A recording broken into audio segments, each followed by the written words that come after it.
Occasion, our world-class festivals and entertainment, sports, politics, regional cooperation, and much more. Globally positioning Dominica within the Caribbean. Join the conversation on the Global View on Q. Tune in, call us, have your say. The Global View on Q, only on Q95, the big station. The Global View on Q.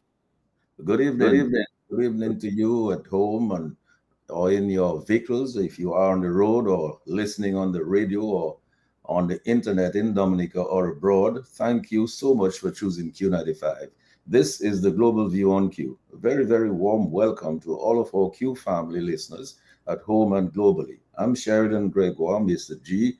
It's Tuesday, the 2nd of September, 2025, the 33rd Tuesday of 2025, and it's just about 8:03 p.m. in the studios at Q95, the big station. We're live on our radio frequencies on QTV. Please follow us on Facebook and on YouTube at Q95 FM Radio. Share the live, like our pages, or on your phone numbers are on the homepage of our website at www.q95da.com. Get the latest breaking news and reviews on Q95 because you know it's true if you hear it on Q. We continue to revive the spirit of graciousness, love, peace, prosperity, and unity among our Kalinago and Afro-Caribbean brothers and sisters. It is our 33rd Global View on Q show for 2025, and we continue to engage with you, our local, regional, and global Q family listeners and friends of Dominica at home and abroad. My co-host, Justice Dr. Irving Andre, our guest tonight, Attorney Gabriel Christian, who should join us shortly, former CSA General Secretary Alvin Thomas, and former Prime Minister of Dominica, Oliver J. Serafin. Tonight we discuss lessons from the May 29, 1979 revolution, the handling of the 1979, August 29, 1979 Hurricane David as compared to the handling of subsequent hurricanes. We will look at lessons for the current political climate in Dominica amidst the spread of corruption in the region and failures in regional unity. But I have some questions. In the face of failing regional solidarity and collaboration, are we being asked to choose between Caribbean solidarity and Dominica security? What is more important to us, siding with regional leaders who have supported dictatorship in Dominica, or those who have remained silent as we surrendered our sovereignty? What about the leaders who have not opened their country's markets to Dominican products? Leaders who have ignored local cries for electoral and campaign finance reform? What is the cost of Caribbean solidarity in the face of the looming US Venezuela crisis? The US now has several assets in our waters right now as we speak. We will talk about corruption, about neocolonialism, about dishonest political dialogue, about partisan political patronage, dirty money in politics, and the misuse of CBI monies in politics. Yes, we will talk about corruption. As I always say, thinking ahead, thinking forward towards 2028 or to Dominica's 50th anniversary of independence, what are the people's expectations for their own well-being? Are they satisfied with their current conditions? We look forward to the suggestions of our panel, our listeners, our callers and viewers on Facebook and YouTube on what needs to be done to move beyond this economic stagnation and oppression.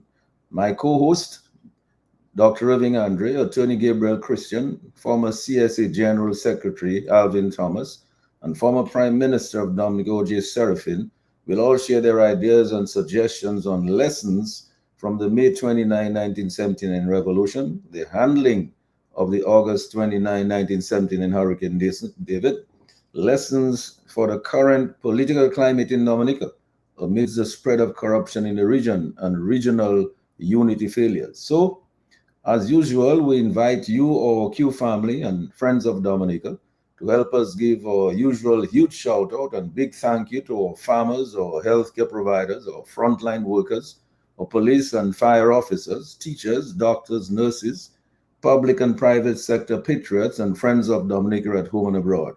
And as I always say, we welcome each and every Dominican and friend of Dominica to the Global View on Cue. We embrace you wherever you are, in every nook and cranny, in every village, in every community at home in Dominica, in the region, and globally. Thank you, Sherwin, for keeping us on the air. Thank you, Lambi, on the console directing the traffic. We will take your calls. As you know, the people's voice is always a priority on Q and on the Global View on Q. Call us anytime during the program. Lambi will signal us when you call. My co host and panelists will expand and deliver on their own ideas. So I go now to Justice Dr. Irving Andre for his opening comments on lessons from the May 29, 1979 revolution to get the ball rolling. Dr. Andre, you're muted.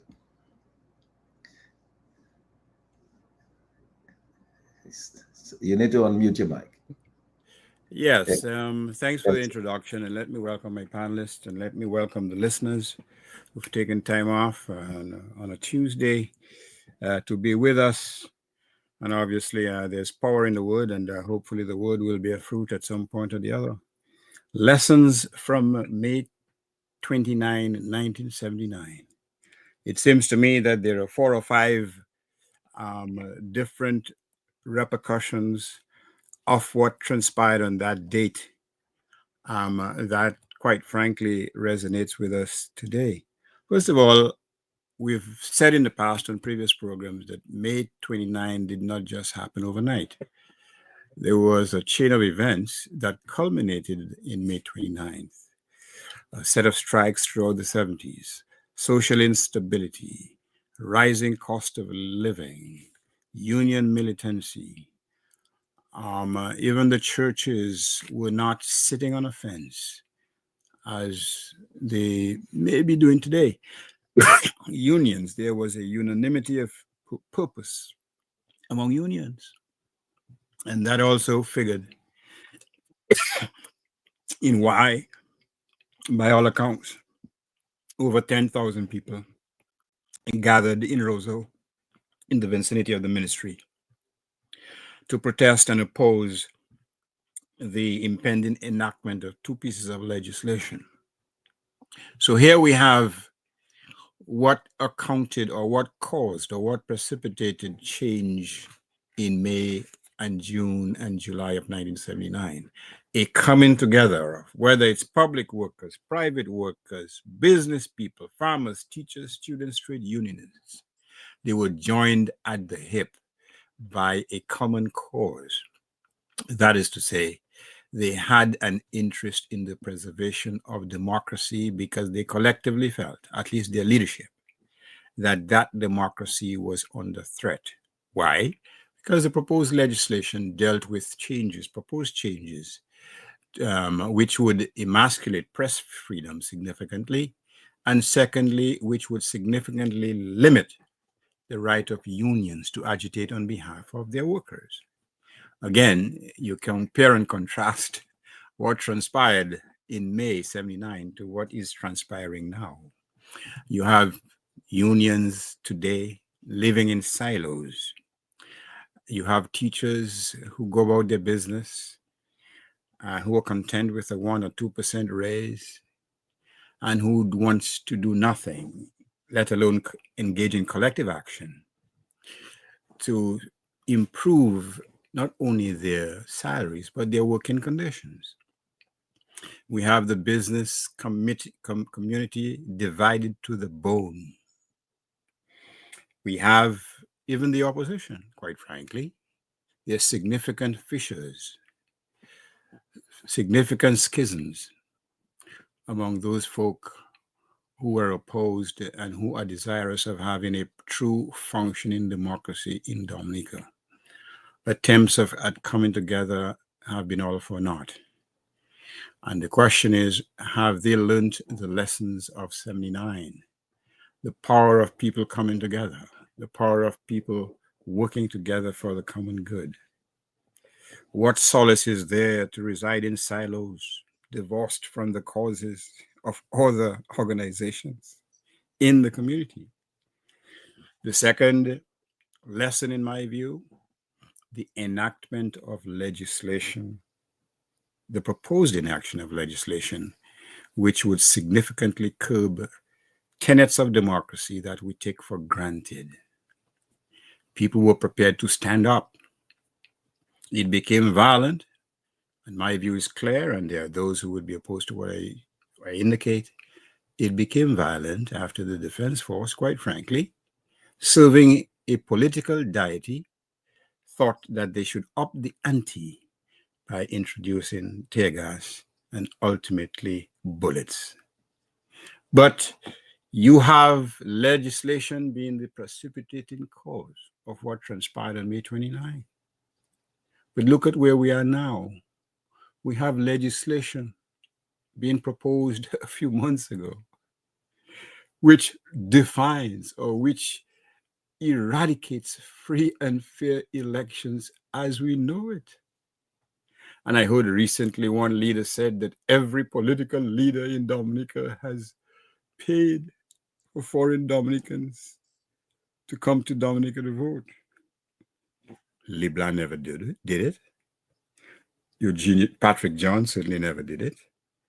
Oliver Fell Serafin, I don't know exactly where he is, but if he's here, he never did it as far as I know. Eugenia Charles, no. Edison James, as far as I'm aware, he never paid voters to come to Dominica for the specific purpose of voting, although the apologists will say something different. Rosie certainly never did it. Well, Pierre Charles did not fight an election as leader of the DLP, so the jury is still out as to what he would have done. But everyone who speaks of Pierre Charles will say that he was a decent, law-abiding fellow who believed in the tenets of democracy. And in all likelihood, he would not do anything to rig an election every election cycle. That was not in his DNA. We can say that with great certainty. So, the whole question of legislation and the reaction of patriotic Dominicans to legislation which posed a threat to their freedoms, the reaction to that passage, to that enactment of legislation. Third, what happened in the aftermath of May 29? We know about the registration. I should say the forced registration, to be quite honest, of ministers of government. We understand that. But what is more significant was the formation of the CNS. The CNS, 24 body, if I recall correctly, CNS, representative or representing disparate groups in the community, the trade unions, the political parties, the church, the business class, other private individuals coming together with one central purpose, not to consolidate power in the individual hands, but to offer a transition from what happened on May 29 or what happened in the aftermath of May 29 to the next general election. In other words, to ensure a smooth transition so that the people would elect which party they would like to form the government. Let me repeat that, please. So the people would exercise their rights in a free and fair fashion to choose their own government. But what do we have today, for God's sakes? We have a cynical rigging of elections, not just imposing, and we always miss that point, many commentators, not just paying the passages of persons who have resided abroad for 5, 10, 15, 20, 25 years in clear violation of the existing laws until this cynical piece of legislation, but to vote in specific constituencies. This is theft. It is like you bring somebody in somebody's backyard to steal your mangoes. I mean, only the Chinese are the only people who doesn't do that. But it is theft. What do? Nothing. Nothing. Because that sense of collective spirit, that communal belief in democracy has been important and significant to get every citizen a right to choose, to vote their own government. Instead, today, on Matt's program, you have operatives abroad calling, proud in the fact that they are being paid to come to vote. And they run back to the states where they enjoy their benefits. with not a single thought for those they've condemned to a life of misery. And another thing, as I said, the CNS was an organization comprised of disparate political and social interests. The whole vision was to ensure that all are included. Now, compare and contrast that to what obtains today: the victimization, the polarization, the persecution, all in the name of so called democracy. So you can see clearly that those ideas which inspired that generation, they no longer inspire most of us. Because to the extent that we are getting our little brown paper bags, to the extent, that they are square pegs being placed in wrong holes, or vice versa, we are content. The biblical admonition that whatever you do to the least of my brothers, that you do unto me. Tout ça fini, garçon. You have relatives benefiting from that type of corruption, turning their backs on their own relatives. The whole thing is a joke, but it's not a joke, it's very serious. What about the results of the general election in 1980? The Freedom Party gained supremacy as a result of those elections. But they were voted in a free and fair general election. Yes, there was political tussling. Yes, there was political gamesmanship. But the whole notion of the importation of voters, all the politicians, irrespective of their political views and stripes, they were united by one realization: importing voters violated Dominica's electoral laws and was inconsistent with democracy, because the government has to be chosen by the people who are going to live under that administration for the next term in office. There was a commonality or unanimity of opinion that that is how it should work. You cannot have Trojan horses from the States, from Antigua, from Guadeloupe, from Martinique, coming to vote in different constituencies, even if they never lived there. Like I said, you can put lipstick on that pig, but it will still remain a pig. It is odious, it was reprehensible, and it continues to be that way. And just today, talk about reconfirmation. Reconfirmation. So let's say, hypothetically, if Alvin Thomas was on the electoral list illegally, what they're saying to Alvin is, Gasson, come back and reconfirm your name on the list and you'll be able to vote. So they're legitimizing corruption in the electoral process. Where are the unions? Where are the other community organizations? Where is the collective voice of protest? Did they not know what happened in 79? Are they not aware of what democracy is all about? Have they lost their sting? Have they lost their conviction? Where has it gone? Where was I? Where was I? But Irvin, let me try to bring in O.J. Serafin now, because O.J. Serafin lived through 1979, May 79. He was part of the administration then. O.J., your thoughts on the 79? Whether we really learned any lessons from May 79?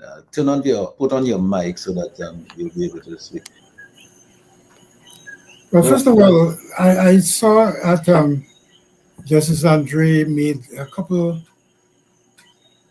mention of biblical aspects of his understanding of life. And I will go into that area as well, because I think I should start that way and thank the Almighty God. I'll praise you, Lord, with my whole heart. I will tell of your marvelous works. I'll be glad and rejoice in you. I will sing a praise to your name, O Most High. I'm saying that because it's not a secret that I'm 80 plus. And so as a consequence of that, I am blessed to be alive past the 10, the 10. And that, I think, I'm humbled by that. And so when we think of 29th of May 79, when I had in fact not been well, I was very sick at that time. I was unable to attend the parliamentary process that went through on that day. And God saved me from being present at the activities which took place that day, and the killing of a gentleman, a young man, 19 years old, and other such situations which brought down a government over a period of time. It didn't come down on the 29th of May. But it must be understood that there are a number of issues that we may have to reflect upon, because it is like cooking a meal. You start off by getting the water hot.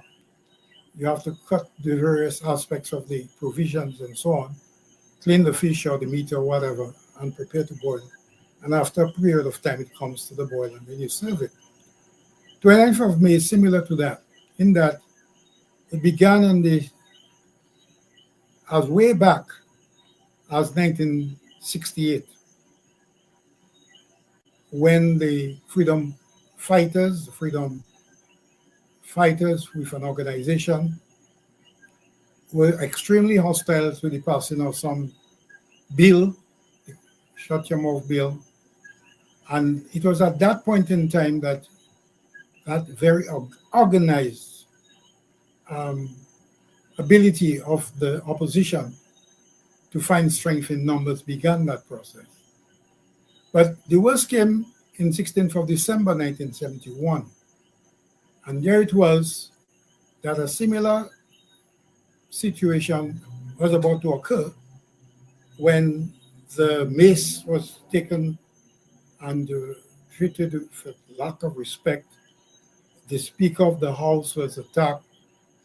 Members of the House did not even appear, as they were advised by the political forces not to.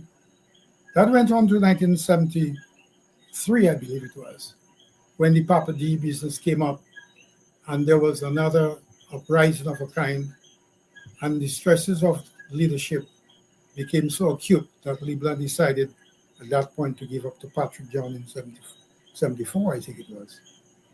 In 75 was the electrifying team.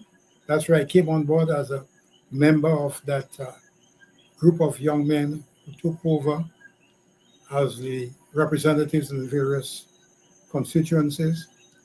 But by the year after, you had a vote of no confidence brought against the government. And then in 1977, I believe it was the 45-day strike. Then on the road to independence in 1978, there was a struggle that took place, whereby when Patrick, Lee Austin, the Attorney General, Vic Rivera, and myself had gone to inform the British government of the intent to have Dominica win into independence, it turns out that on our return, we were attacked vigorously and aggressively and violently on the Isilo Black Bridge. Then came, of course, the conflicts that was brought about internally within the cabinet of Patrick John, where I too was involved with indicating my disappointment about certain aspects of policy that was being energized by the behavior of Lee Austin. One must recall that there were a number of incidents. One was a bank, an offshore bank that was established at 64 King George V Street, where the OS have their offices now, and a link to the banks in offshore bank in England, and so on. And then it was discovered that Lee Austin was in fact the vice president of the bank, whilst ministers, including myself, was unaware of it.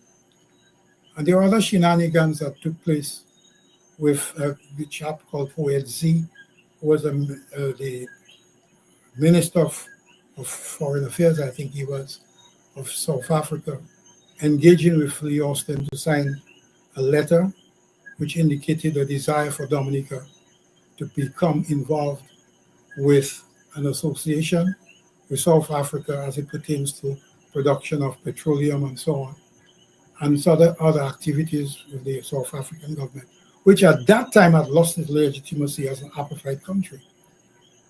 Then they had the 45 square mile situation and so on. Then you had a situation within the cabinet where Leo had proposed having what you call a senior cabinet, so that certain ministers would be representing the interests of the cabinet and others would be left in the dark and so forth. Included in all of that was the 45 square mile was not known to me, and so consequent upon all of that, having said all of those things, I resigned. So that brought me into the picture. And so when the dear Justice is referring to the 26 members of the Committee for National Salvation, at that point in time, I was not a member of that organization. I was not part of that process. And so it was quite a surprise to me when I was informed that I was called upon by such a committee, which represented the church, and as Justice Andre just said, a number of other organizations, which represented every conceivable organization of the country, youth and otherwise, the Dominica Association of Industry and Commerce, Employers Federation, youth organization, church organization. Every possible organization of any merit in Dominica was represented on that 26 number of representatives on the CNS. And to be called upon to become the prime minister by such an organization was indeed an honor. But what was lost in that exchange of an offer and me to take that offer was the realization that if I had become a prime minister, based upon the Committee for National Salvation, that this matter of the legitimacy and the constitutionality would be questioned. It would mean that I'd be lame duck, I'd simply be put there as a figurehead, and that obviously I would have been a puppet just being pushed around by the committee until an election is called, and then when election is called, bravo, we have achieved the objective of removing the Labour Party from government and replacing it with, if you wish, a shallow presence of what could be referred to as an interim government. And in that consequence, therefore, the matter would be as quickly as possible for an election. But however, there came the hurricane of 29th of August of 79, 3 months date to date. And consequent upon that, therefore, the country was reeling under the pressure of the need for active leadership. And that's where I came in. But even before that, when the Committee for National Salvation offered me that leadership, for which they were not able to do so constitutionally, it was understood that you needed to have had at least the majority of the 20, which is 11 persons at a minimum, to give me some support to become the prime minister of the country. And that's how Eustace Francis and myself organized, and we formed the Democratic Labour Party, now commonly referred to as DEMLAB, and then asked and requested that those persons who saw me as somebody who could represent their interests and their ideology, etc., decided to join from the Patrick John government, parliamentarians, and we were able to get the numbers needed to qualify to become the legitimate prime minister.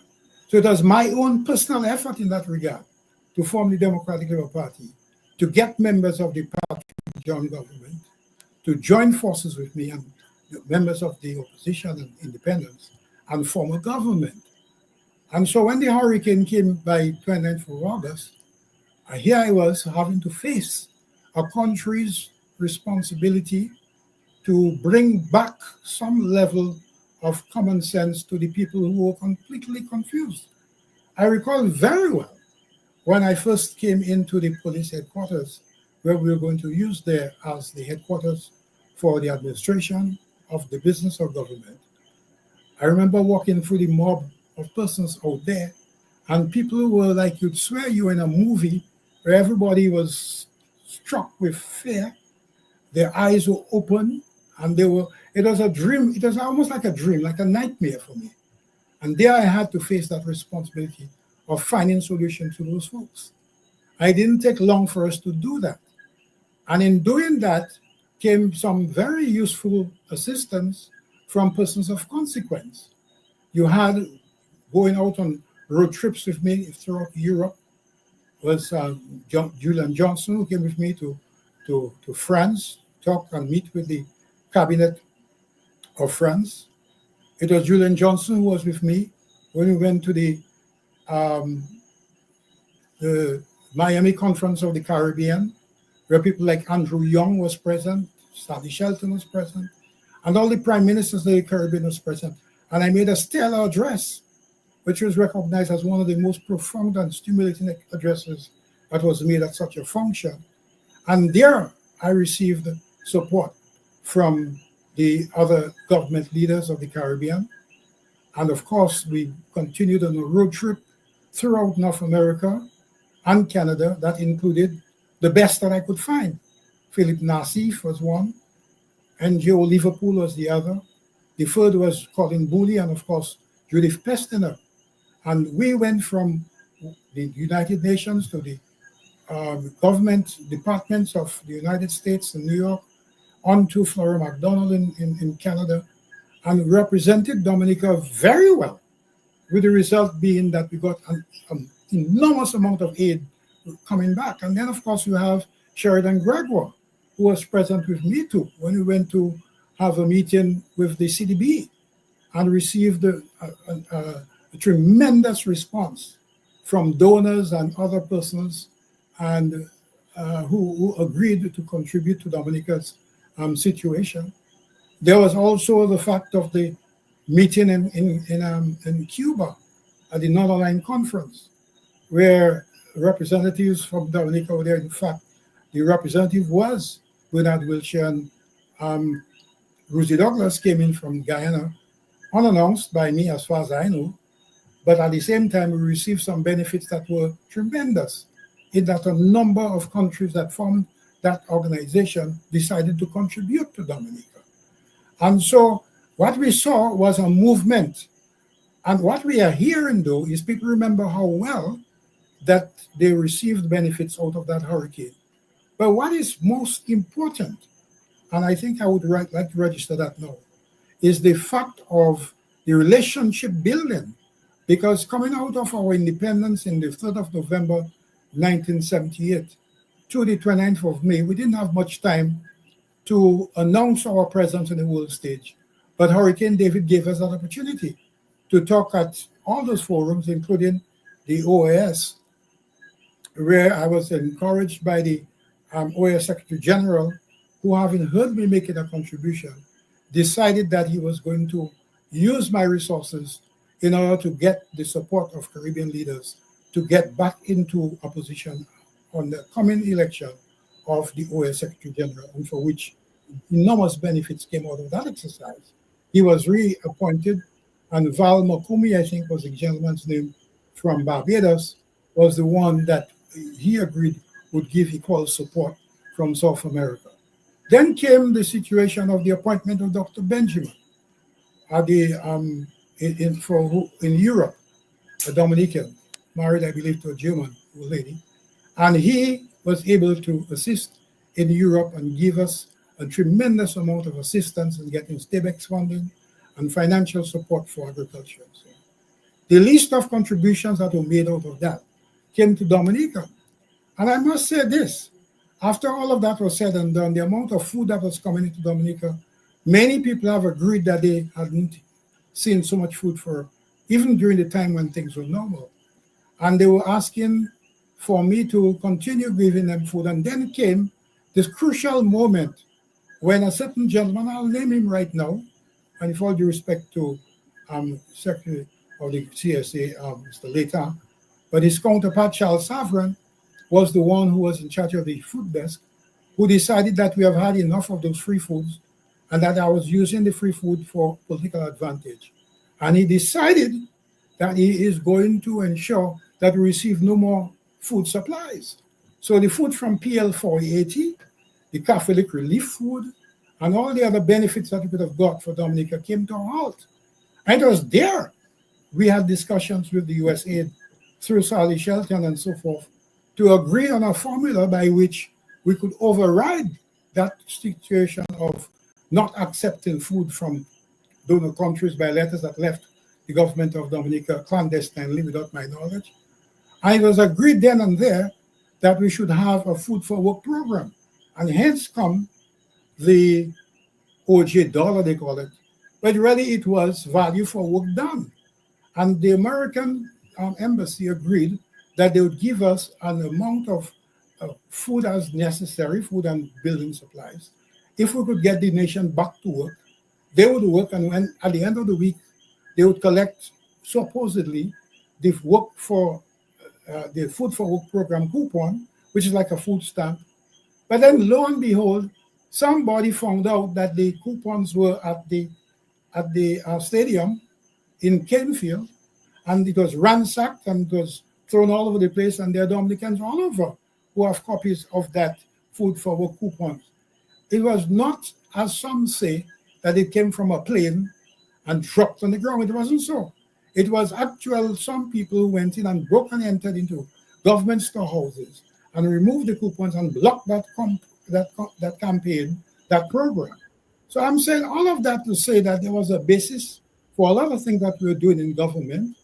And the reality was, around that same period in time, for those who study the Hansard, it turns out that was the beginning of the investment citizenship program. For those who have good memories, they'll remember there was a headline on the Chronicle that says the OJ dollar was being used, not the OJ dollar, but the passport for sale was the headline, passport for sale. And what was this passport for sale about? So everybody keeps talking about, this first passport for sale, the passport program began with Eugenia Charles and Greatstone and blah, blah, blah. But they continue to forget that there was the headline on the Chronicle during the time I was in government, when the Iranians were attempting to escape from the Ayatollah, and the intention was that they would come into Dominica by way of an accepted citizenship program, where those who are fleeing would come in. They would invest $1 million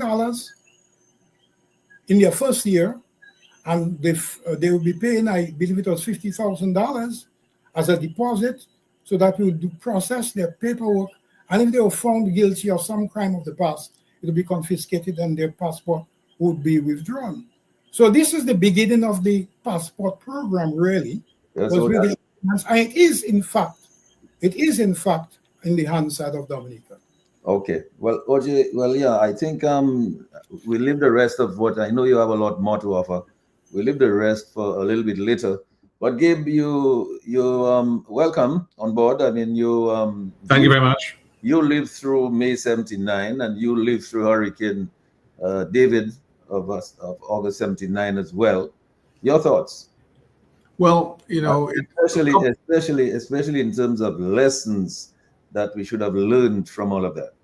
Well, you know, first of all, thank you very much, Sheridan and Irving and Mr. Thomas and Brother Lambie at Master Control. OJ Serafin, Prime Minister, I want to take a moment to salute you, sir, for the efforts you engaged. I believe you were thrust to the front because in a lot of the pre-May 29th events, your name was never mentioned with regard to the South African plot, with regard to the Freeport.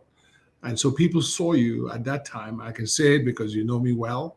I'm one of the founders of Dem Lab and was in charge of gathering the youth. So the fact is, Dem Lab came about because the Dominican Labour Party at the time was tainted by the shooting on May 29th.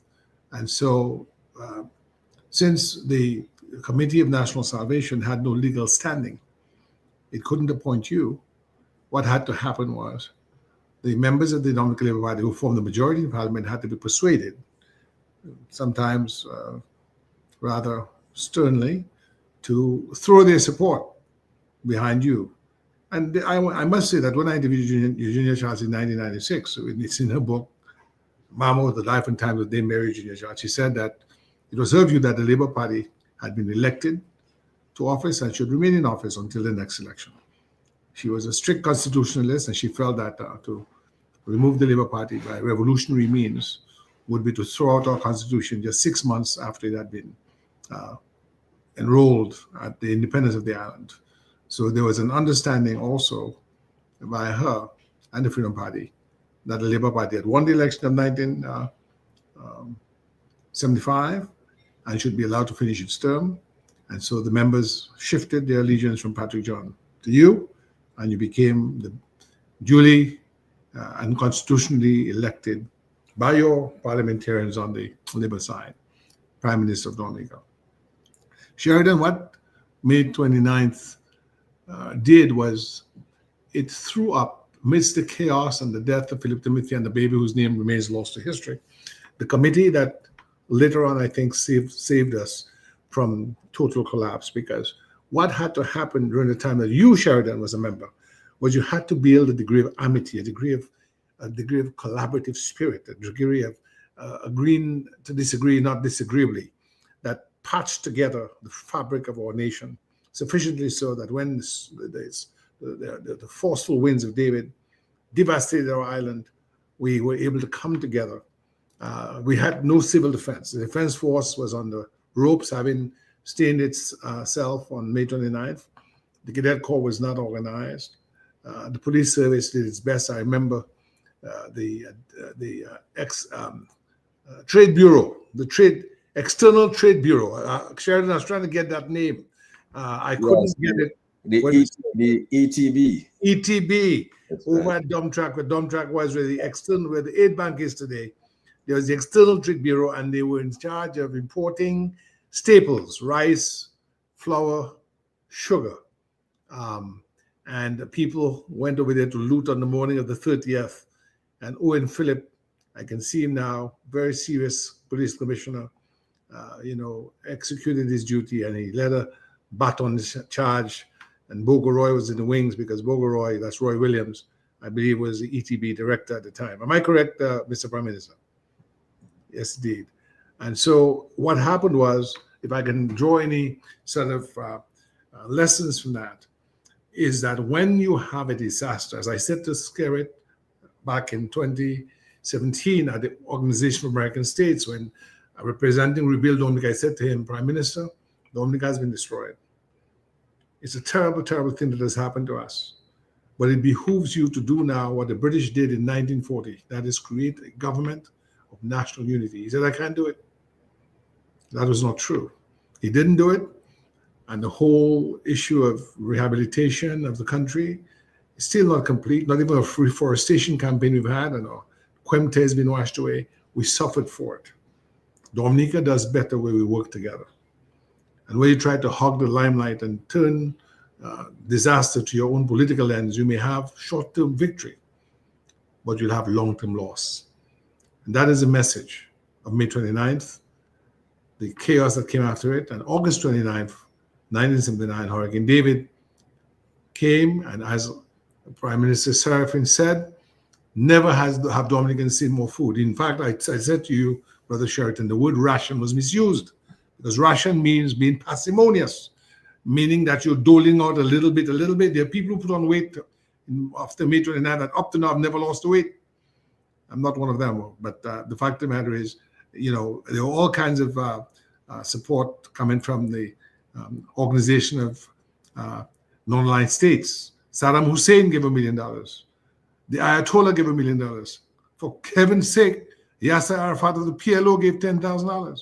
And the Cubans offered a 200-bed hospital, $100,000 US, and 100 scholarships. And in the Joaquin and the committee, the interim government, you only accepted 11 scholarships, people like Peter Alfred and Lloyd Pascal and so on.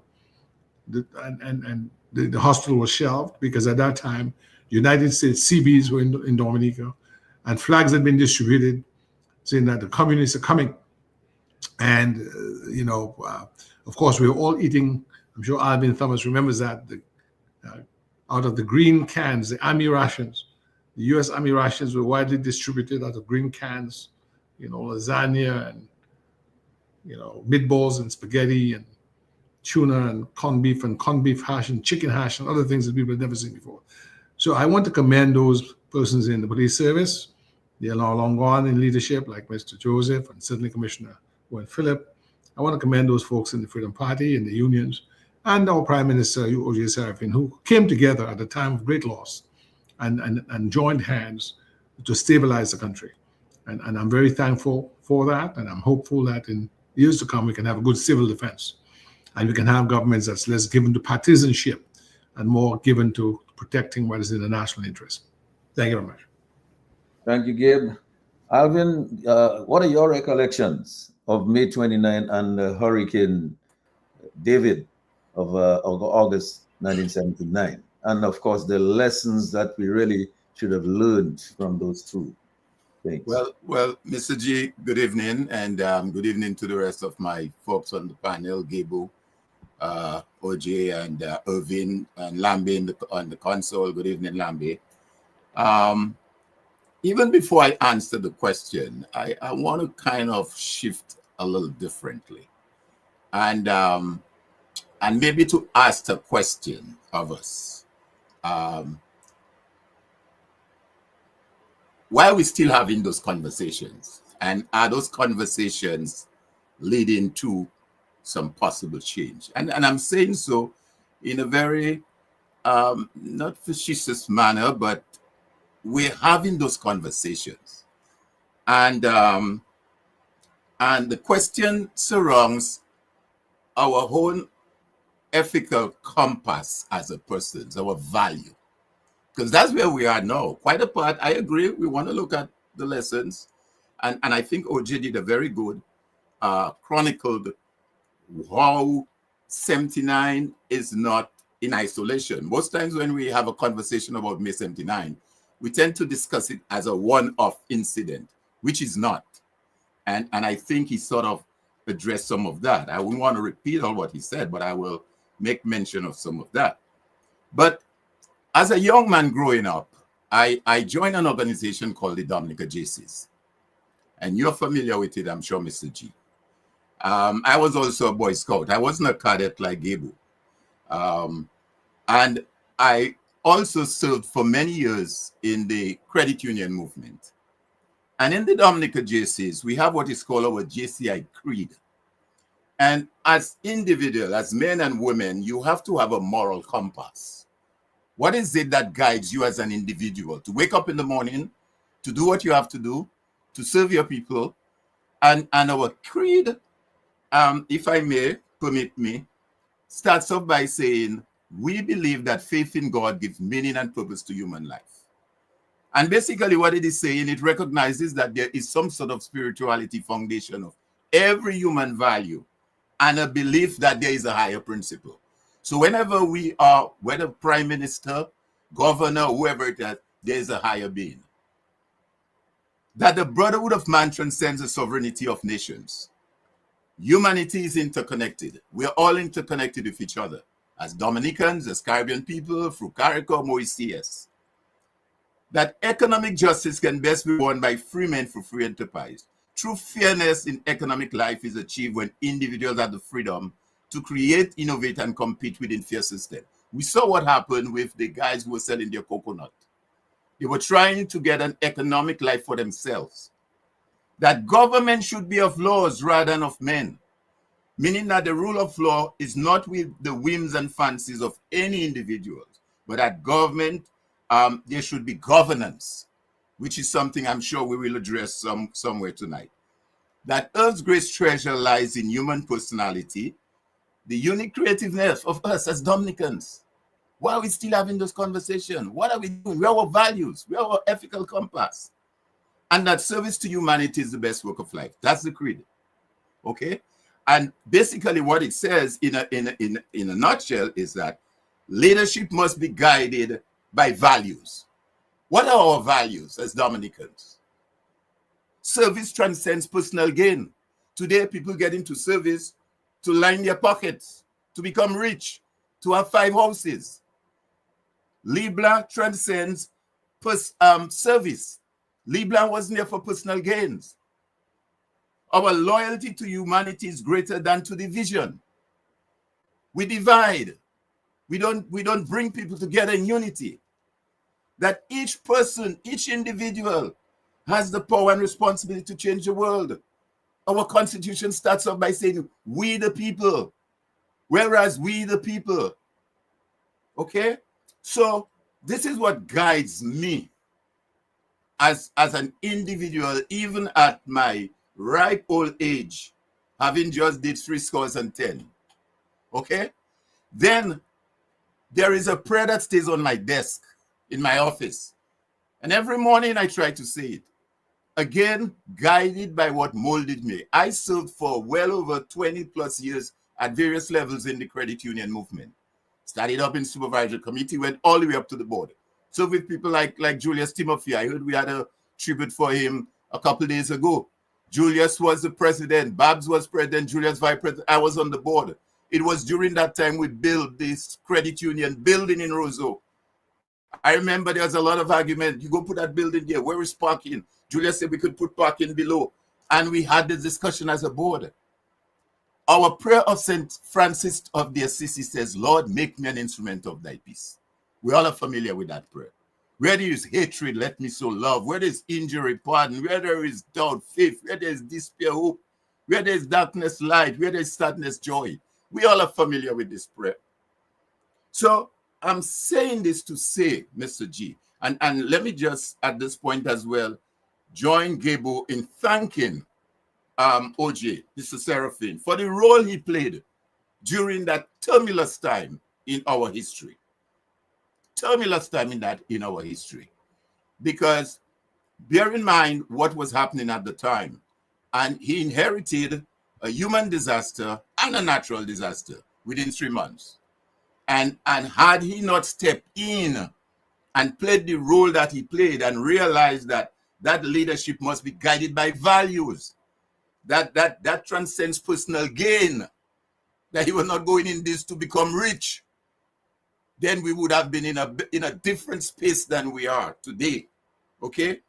Now, going back to the question that you asked, let's put a little context in there. Okay? He mentioned 1968, which is right true. We had the Seditious and Undesirable Publication Act. That's in 1978. As a matter of fact, that was the same year that the Dominican Freedom Party on the 10th of October was formed in 1968. Coming out of that, they formed a political party. Okay? 2 years later, or 3 years later, in 1971, you had the storming of the parliament. Those of us who are old enough will remember what happened then. It was nothing like what happened on May 19th. And we had the Riot Act of 1897 on the statute book then, and it was not used. People were injured and arrested. But we did not have a situation where what we have today. Where are our values? That's 1971. In 1972, on the 10th of July 1972, you had the Cassie Bruce estate unrest. People were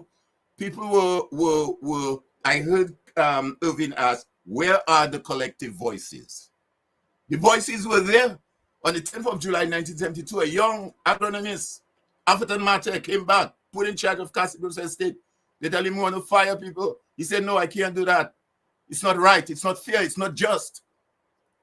And he said, I prefer leave the job than to stay and fire the people as manager. And there was a revolt. Okay? On March 17th, 1972, that same year, as a young man at St. Mary's Academy, you had a revolt and unrest. Students walked out. First in the history in education in Dominica, a complete high school shut down. Okay? We were, as young people, we were in tune. We were sensitized. In 1973, 1 year after, you had Papa D, strike, state of emergency.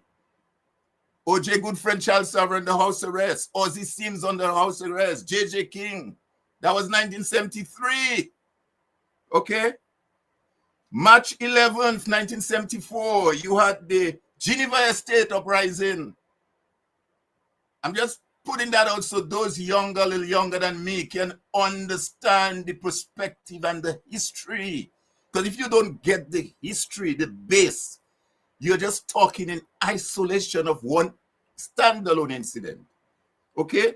You had that at Geneva, burned down estate. You know you're from Grand Bay, Mr. G, so you know. Yeah. 1974, you had the passage of the Dread Act. And we know what that entails. Shoot at sight. Don't ask questions. If you see them, cut their ear. Young people, we were sensitized. In 1974-75, you had social unrest. By then, Wahoo, Dawu, Wutong, you had the farmers agitating, this one agitating, all sorts of things taking place. In 77, you had a 47-day CSA strike. That's 2 years later. Everything is coming within a year, 2 years for the most.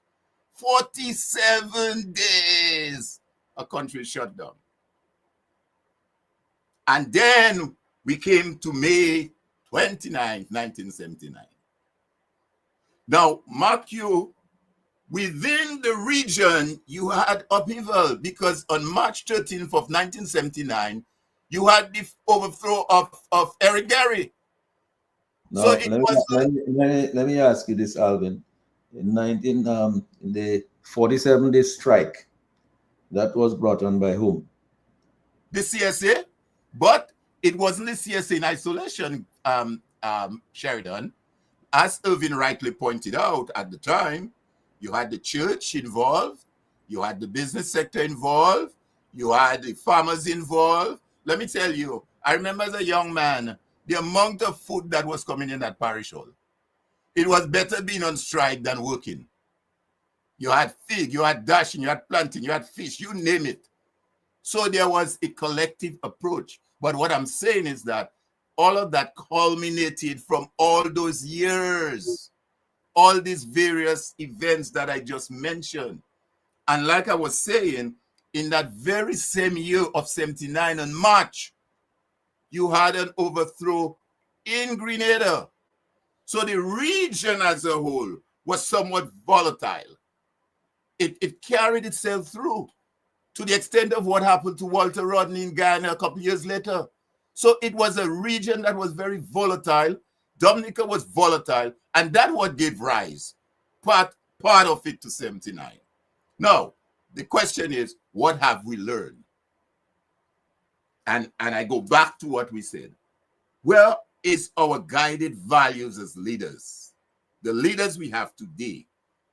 Some of them may not have even been born at 79 or were just a few days old, still in Pampers. What values do we have today? What humanity is there? I referenced 1971 and the fact that the Riot Act was used. Okay. It was not used. You have a situation where you have a gentleman like Johnson Boston, been in politics for quite a while. You may not agree with his point of view. His political view may be not as yours. But in his 40 plus years or more history, for standing up for a situation of electoral reform, he was arrested and put to sleep in a cell. First time in his life. Currently, he is on bail. His passport is confiscated. So his freedom under the Constitution, his freedom is curtailed. Because he can't travel as he wants. His passport has been confiscated. And you have 25 citizens who stood up. And today, they are faced with charges. I will end by saying, where have our values gone? And that may be part of the lesson. As I said, we have been having this conversation, and we have to sit back. And I'm glad we still have with us folks like OJ and Gabo and Irvin who can fall back on that history. And incidentally, OJ, do you know when all of that was taking place, what I just described, most of us I was in my, I don't think I was 20 yet when the SME uprising. You were in your 30s, you know, OJ. You were in 1973 or thereabout. You were just about 30 years old, bro. Okay? You and Charles Savre, Zabuka, in his 30s, young. This guy is a vibrant. As a matter of fact, you and Charles Savre apparently have the same birth year, you know. Charles is October the 2nd, 1943, and I think you are August 2nd, 1943. A couple months different, you know. So, So Alvin, I wanted to I wanted to I wanted to go to Dr. Andre, for his further comments on all of what he has heard there, what Gabe has said, what OG has said, what you have said. And Dr. Andre, I want you to go back and take a look at that 47-day strike.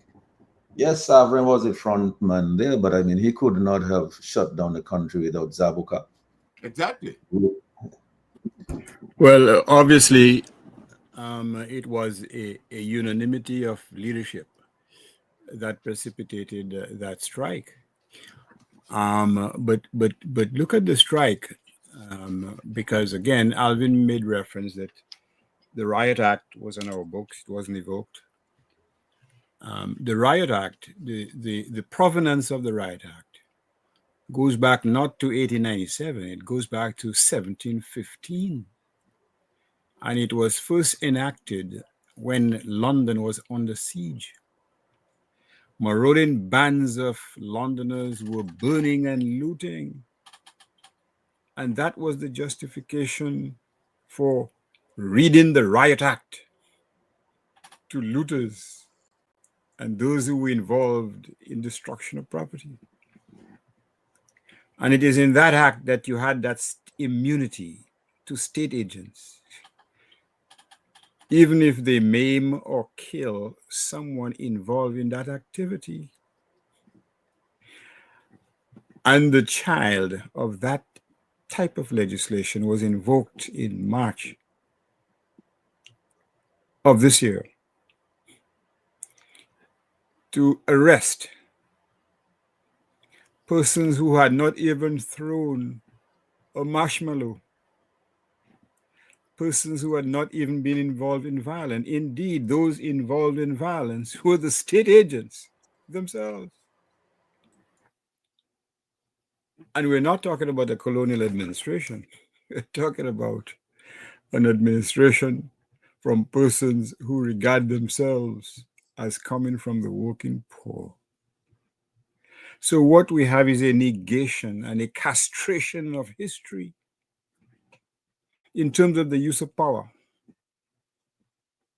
What we have is not empowerment of people, local Dominicans who are striving to do something of themselves and to make some of their children. Our leadership is venerating foreigners who come and make bread in Dominica at the expense of Dominicans. This is the inversion of values that we are now experiencing today. It has been turned upside down. So here is the fundamental problem. We've gone back into our value system. And again, both you and Mr. Seraphin talked about that strike and Sim. Some of these leaders, whether it's Savra, whether it's his name escapes me, he used to live right next to the Goodwill Savannah, Mr. Sims and others, were placed under house arrest. The legislation was challenged. Now, people like Brian Alley and Mary Eugenia Charles assisted the applicants to challenge legislation. They were not totally successful, but they enjoyed some success. So the courts were still working properly. In 1978, there was a private prosecution of someone involved in the electoral process who refused to register duly qualified voters. It was prosecuted successfully. There's no idiot command nolliprost the case. So the courts were at least working with some decency and legitimacy.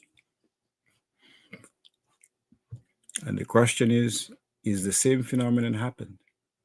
There was no bearing of cases. None.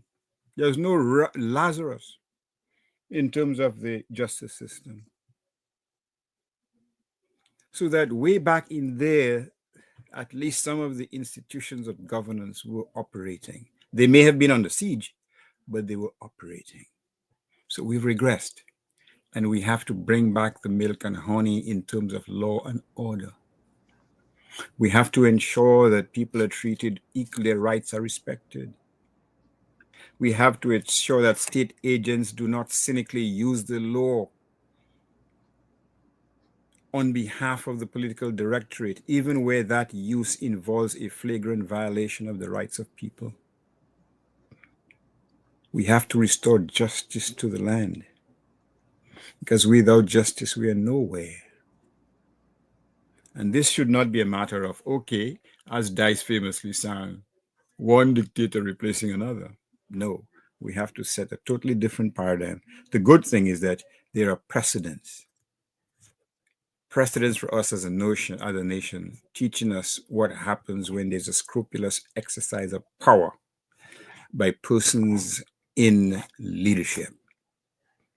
So this business about, oh, everybody used to do it, everybody's still in elections, pure nonsense. A flat out wrong. On the contrary, this cynical approach to the whole question of election is a recent phenomenon.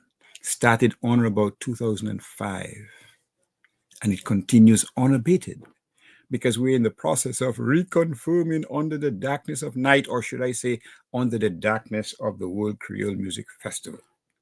We are reconfirming persons who should not be on the voters list. And there's not a word of protest. Is there an attorney general on behalf of Dominicans? No. No, because, let me use a metaphor by Pierre Elliott Trudeau.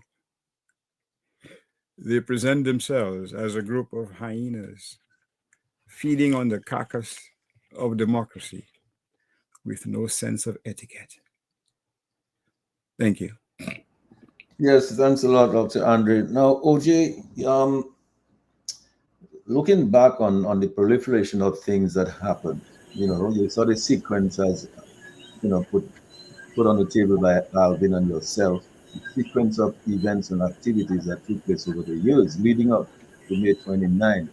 And then the repercussions. I mean, we had a 47-day strike, for God's sake. And how do you compare that? What lesson you learned from that compared to what happened on March 19? Just as Dr. Andre said, nobody even threw a marshmallow. And yet, so many people have been arrested and facing charges. How do you account for all that? Sheridan,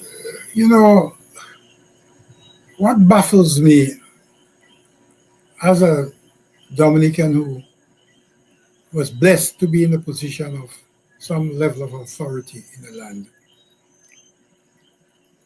I keep wondering, I have nothing against God being generous to the children who pray to him. And I hate to bash any specific person unnecessarily.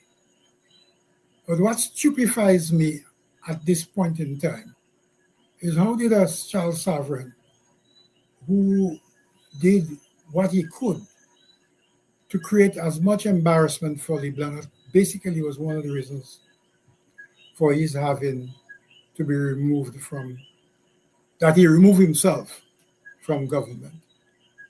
Then Patrick John fell to a very large extent because of Sovereign.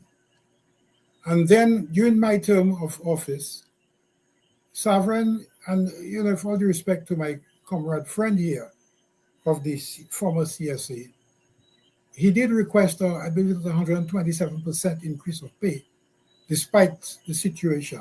I think it was 131% increase. Thereabout. I think my mind says 120. If you say 131, we'll agree on 129. So I'm saying that was what he demanded of a government that was coming through a hurricane. And he knew that the civil service would necessarily have to give support to engage into putting some pressure on the government to pay. And I remember sitting with him one time in the stream house at Springfield. And I did say to him that the public purse did not belong to Perry, that's my father.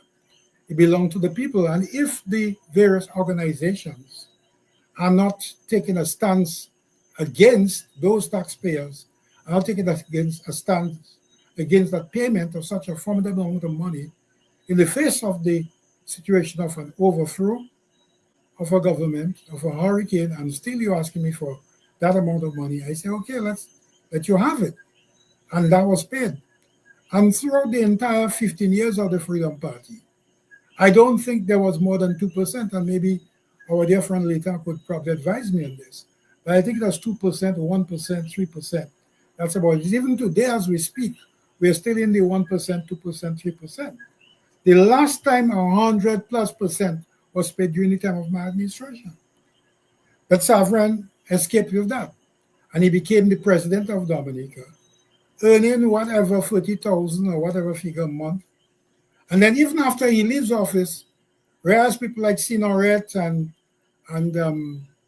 Sorrento and Shaw and everybody else is comfortable to just take their retirement and go on to drive their private vehicles and be humbled by the fact that they served and they are now in retirement. This gentleman continues to behave as if he is the president of Dominica still in existence, being paid for by the taxpayers of the country. So that confuses me. When you talk about benefits that goes towards leaders, Libla had his little humble house in Vegas. Patrick had a house in Canefield. When the hurricane came, Bill Maria came, that house remained without even a ceiling at that house. And of course, he got a vehicle, like I got one as well, for which I'm grateful. But then when Patrick passed, within a matter of a couple of days, the police was knocking the door of Desiree John to ask that she return the vehicle, although she had a broken leg. You know, so Patrick was in some state. When I went to Concord to begin a new life and decide to build a bakery, there was a colleague friend of mine in the politics, and I wouldn't mention his name because he's dead. I don't think it's fair to him. But he did say at a public meeting that from Prime Minister to baker. In other words, there's something so bad about having a bakery. Of course, I had bakers from Kings Hill and West Indian Caribbean Territory and so on. And we were baking 5-10 bags of flour every day. But the bottom line was I was referred to as climbing down the ladder from Prime Minister to a baker. Even a nun said so in a church service at Concord. So, but in my humble state, God saw me through and I was able to meet Dominicans, for which I'm grateful. Dominicans meet me all walks of life, all different parts of the world, and thank me for the services that I rendered. Nobody accused me of stealing money except when they talk about that OJ dollar, which was a misread. So, and they talked about the money that I was throwing through a helicopter, some kind of strange thing. When in fact, it was CK Shillingford, my friend, was dropping flyers, around the various villages. So I am saying all of that to say this, that in our time, Sheridan, you were one of the leaders. And I'm looking at a picture of the persons at the Committee for National Salvation. And that's people who took a stand, against what they considered to be mismanagement or abuse of power or whatever they called it, to remove the presence of Patrick John as the Prime Minister of the country. And they include as follows, and they should be remembered, because these are people who took a stand once and created a new administration process. And it didn't go as far to the extreme as it could have been, because had it not been a constitutional solution for which I was part of the process, together with persons like yourself, Mr. Gregoire, I am saying that those people deserve to be recognized and be remembered. Among them are as follows: Sheridan Gregoire, Dominica Employers Federation; Pamela Liebert, Bernie Didier. These are from the Women's League. A.F. Joseph Dawu, Louis Benoit, Pierre Charles, interestingly, became a prime minister. Percival Marie, Norris Charles, if he's deceased, Julia Sampson, Charles Maynard, who became a minister of government, Norman Roll of the EF, Lloyd Pascal of the Youth Council, and Rosie Douglas, NDAP, Bernard Nicholas, Father Huysmans,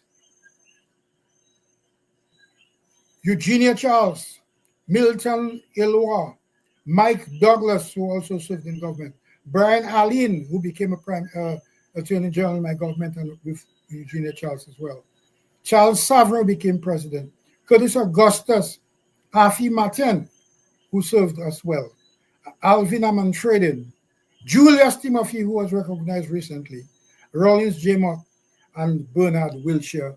These are names of that generation, younger people.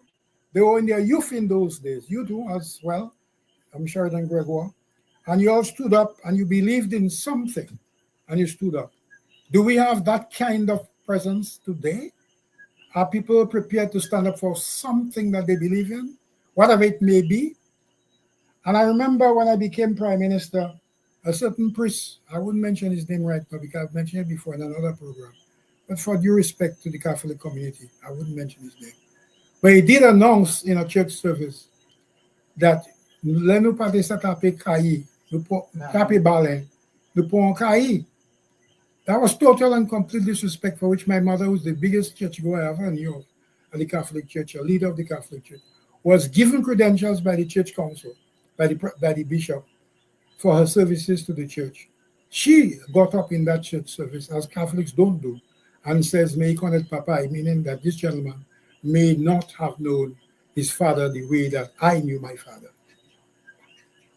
And so that was the story there.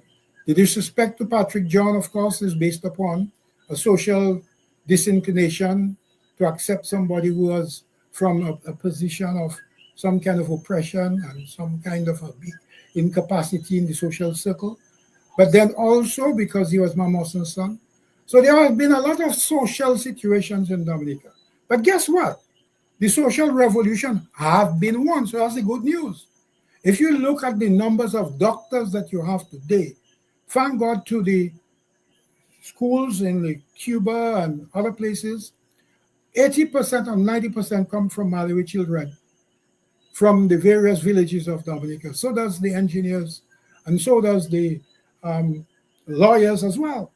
We now have Kalinago people who are now the registrar, two registrars, I believe, in Dominica's courts. We now have magistrates who are from the Kalinago territory. So there have been a social revolution. So that behavior of the CNS committee and all of that took place.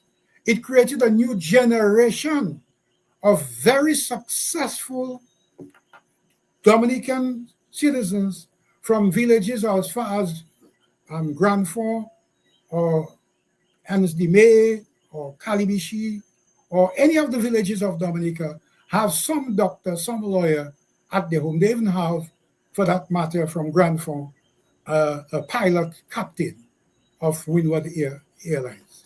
So what I'm suggesting is that we didn't lose our time. We didn't lose our time at all. Sheridan Gregoire and the others, including Mr. Leighton, including Gabriel Christian, who stood for what he believed in as a youth leader, both he and our friend Leighton, who led the student movement in those days. Years later, they are there to prove themselves as having served our country well. My question today is, what is the present generation doing? All of those who get all those benefits from the hard sweat and toil of us, the elders of this country, they have become those that our grandfathers could not have been. They are the lawyers, they are the doctors, they are the engineers, they are the structured persons who went to universities. They stand up for what we believe. Okay, let's take a call. Lambi, let's take a call. Caller, please go ahead with your call. The call on the overseas line, please go ahead with your call. I suspect the overseas line might be having a little issue, but would you, as you want? I'd like to share something here quickly. Mr. Charles, I mean, I'm talking to your man here. He is also one of our heroes not mentioned. Yes. During the time of Hurricane David, Fred White is given all the name and the calling of his name as being the hero, but we forgot Mr. Charles. And that's one of the problems that we have in Dominica, you know. We keep forgetting the people who serve our country. And your man Lambert was there, day in, day out, night in, night out, taking calls and sending out messages using the voice that he had. The ham The radio. ham radio. So I would like to reflect upon this for one moment and give him his kudos for having served our nation well. Yes, Lambi certainly served. OJ, one sec, Alvin. OJ, I wanted to ask you a question. You're in a position to know. You lived in that Labour Party, from LeBlanc to Patrick, yourself, and so on. Do you believe the Labour Party that exists today is the same Labour Party that existed in those days? No. That's a rhetorical question. Everybody knows it's not. There's no Labour Party in Dominica. All right. So when the word is out there about the Labour Party, how do you see this? Well, all I can say is that I have made efforts to contribute with programs of development, and it has not been an easy road to be able to convince the powers that be to respond, whether it has been to do with Bitcoin, whether it had to do with shipping, whether it had to do with mining, whether it had to do with housing. There's so many projects that I brought to the government's attention on a level, and a shipping as well, and you know, and export, agricultural export, and so many other areas. The export of what do you call it, craft and whatever. In fact, I was one of those persons, the CTHS, that is the Committee for the Development of Craft, which was a consultancy group in the CDB, of which I was announced as one. And I have written up to the 2017, 2018 projects for the development of trade with Dominica and Martinique and so forth, the OECS shipping and whatnot. I've been attending conferences on behalf of the OECS and CARICOM, together with the manager of the ports from Telemark, and we spoke at conferences. So I haven't been silent. I have been very active, but not respected, not accepted. And I dare say it had to do with one particular reason, I believe. It had to do with one time in 2008 or 2009, together with Patrick John and Frank Barron, we stood up for what we believe was the truth, that some people who were going up for elections on both sides of the political divide has been persons who carried two passports, a Dominican passport and another. And because I stood up, it was considered by somebody who advised me that there is something held against you for stand up on the principle of the dual citizenship. And so I wouldn't say whose information I received that from, but it was very eminent. And the proof of the pudding was that there are projects that came through. There were projects for the development of water. There were projects for the development of water development, $50 million that was produced with the representative of the Wasco, Mr. Shillingford. There are projects of $50 million for the expansion of a port from the Woodridge Bay to in front of the Pottersville Church, which was also discounted. There was a project from Vasilis, from the Greek individual, for the promotion of a Dominica Ships Registry that would allow for major national shipping lines to accept Dominica as a place to have their flag. And so there have been developments that I've tried and at all the possible ways, and I got nowhere. So I'm saying to you that I have not found comfort. My own business has been one that have been in jeopardy as it pertains to Floral Gardens, that remains totally unsettled as we speak. So I am saying that I have selfish positions on those things. But that is my position as an individual. It is not a national position. And for those who have their positions, they have a right to fight the battles, as I did mine. All right, so Gabe, I want to come to you. I know you have some comments on all of what has been said already here, but I wanted you, in so doing, I wanted you to address your thoughts to the whole question of, because we before we leave here tonight, we had to talk about corruption and neocolonialism and dishonest political dialogue, partisan political patronage, dirty money in politics, the use of CBI proceeds in politics, and the question is corruption a growing reality in the Caribbean? Because the absence of corruption is a core component of effective rule of law. When societies allow corrupt practices to persist, public trust in government institutions is undermined, the flow of critical resources in emergency situations is compromised, and people are denied fair access to opportunities. So combating corruption is an important objective for governments, for the private sector, for the civil society organizations. And then, of course, we know all these conventions that have been signed. You're right. In spite of all of that, you had legislation coming up in Dominic and the other Caribbean countries to do integrity in public office, and you've had integrity commission set up. But still, look what is happening in Dominica.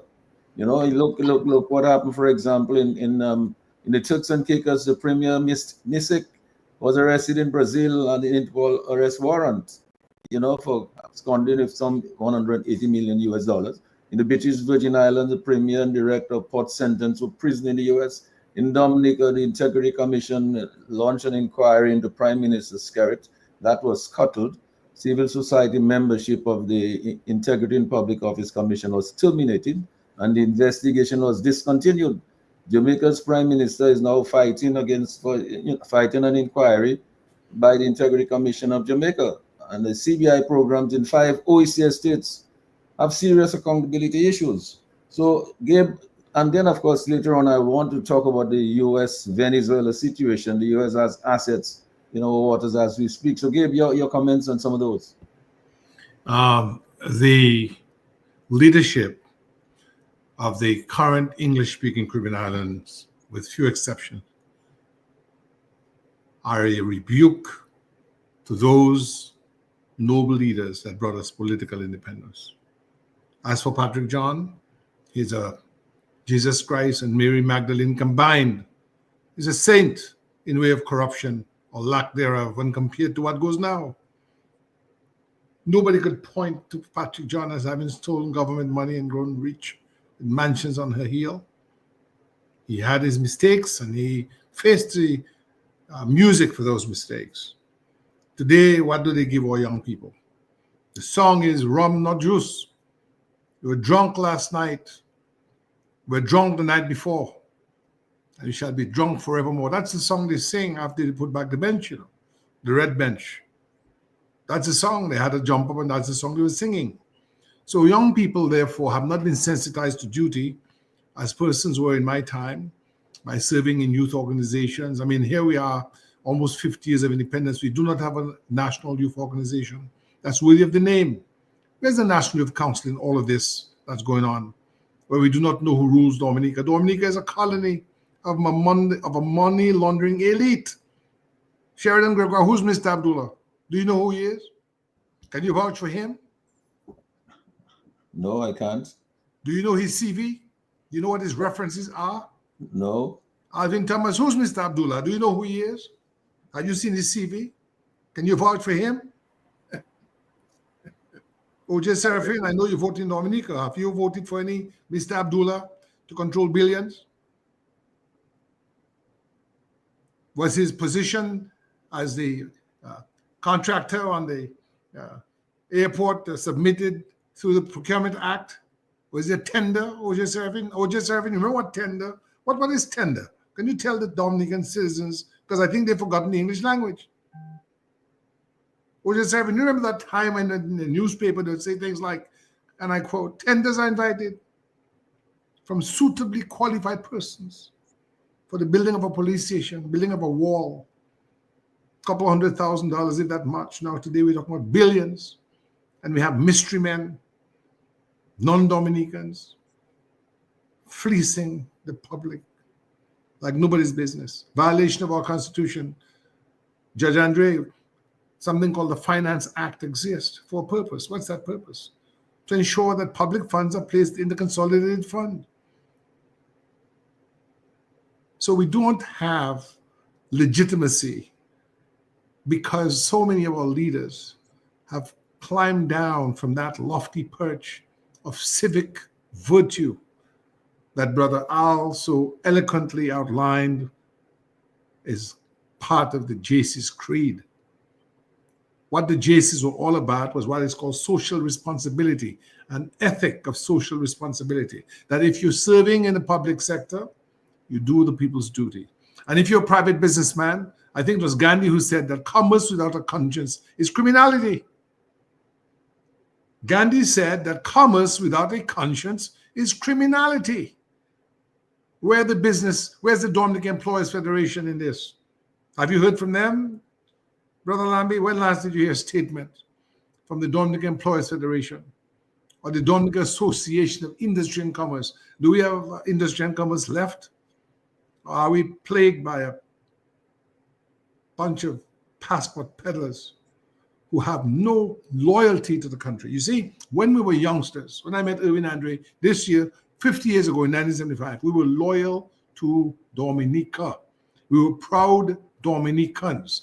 We were born Dominicans, and our focus was how could we as youngsters serve the best needs of our country. And we did so with outstanding results in the hope that we could bequeath a better country to those yet unborn. We did not fail. The young people today in Dominica, they have failed themselves because we made it our duty to seek out knowledge. Nobody gave it to us on a golden platter. Nobody gave us a cool out to volunteer our time. When we volunteered for the independence movement, how much were you paid, David Andre? Can you tell us? I will wait until hell freezes over. On capa. Pasu. Oh boy, Alvin. Yes. You know your thoughts on this thing there, on all this corruption and all this malfeasance, malpractice. Your thoughts on some of that, because as you pointed out, all the values that we had, all of us had in those days. I mean, the whole country was, subjugated to that. All of a sudden, we don't have any values anymore.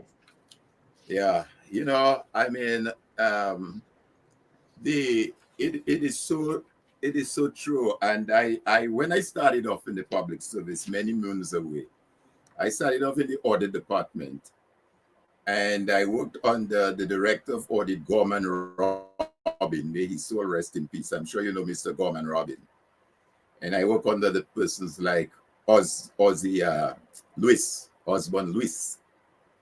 And I remember those years as auditors. We'd go out and we'd ensure and the reporting and all that stuff. And when you have today, where I recall the last Auditor General's report that was published, I think is either 3 or 4 years old. I'm not sure they've had a recent one. And the amount of infractions, you guys can go ahead and pull the last 2 copies for yourselves. The amount of infraction that is in that report, it's mind-boggling. I recently saw a copy of a debt management report that the World Bank did. I think it was a couple years ago, 2018, and they highlighted so many discrepancies, serious discrepancies, as it relates to the management of the finances. Some to the extent where decisions that ought to have gone to cabinet and then to parliament did not even go through that process. So we are in a really bad shape, if you ask me, Mr. G. I have a copy with me of what is called the Charter of Civil Society, and it's for CARICOM, because earlier on in your comments, you made reference to regional and all of that. There is a document called the Charter of Civil Society for the Caribbean Community, CARICOM. And there are some 27 articles in that charter, 27, okay?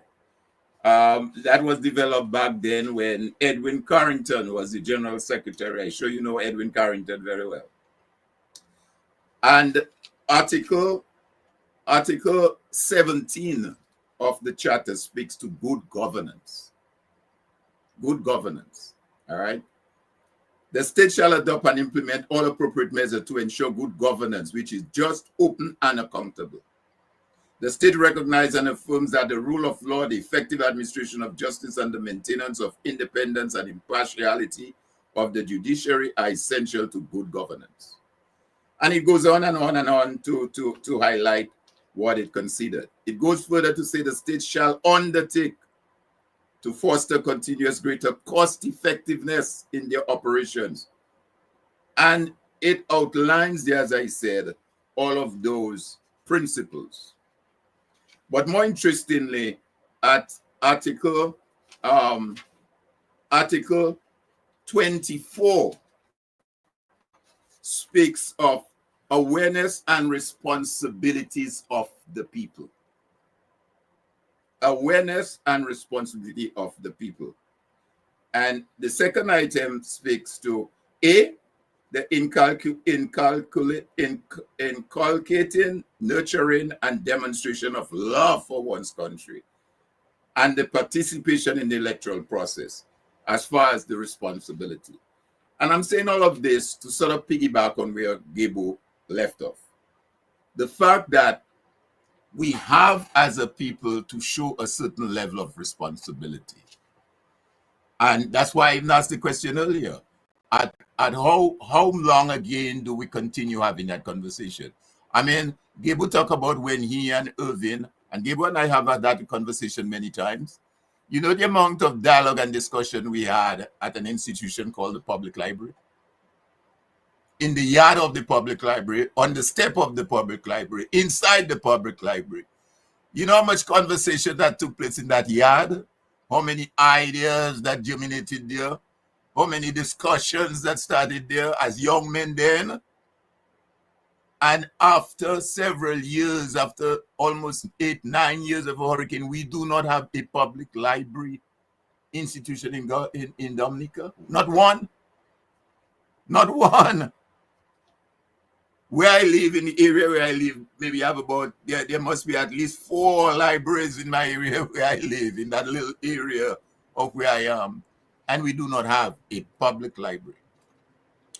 But I will also say, though, Gebo, when you talk about the young people, and I'm one that believe in young people and chastise them as well when they do need to. But I believe also when we grew up, we had certain role models that we looked up to. We had mentors, put it this way. I'm sure as a young man growing up, there were certain individuals that you would look up to. And you would say, boy, I heard you mention a person like Mr. Owen Phillip, Commissioner Ensley Pierre. You know, these were persons that you look up to. And as such, you had to conduct. Earl Johnson. Exactly. Earl Johnson, who just passed not too long ago. So I think too that, fortunately, some of us, well, we have lost that role model. A lot of them have gone. The values have dissipated. But I think some of us who are still around have to find a way to provide that mentorship and guidance to some of these young people. Some of them are misguided. They're guided by the false value, the wrong values, the bad ideas, the wrong habits. So unfortunately, some of us have to maybe double up and provide that mentorship. And that can be done in several ways. It can be done through at the community level, at clubs, support and encourage a group of young men who wants to play a little soccer. We have no place for them to play soccer. If you can provide some facility or from support in the schools, find a way to get into the schools and talk to them and be a part of them. So, and especially when I say that our young men, when you walk the blocks in Roseau, you see more young men than young women on the blocks.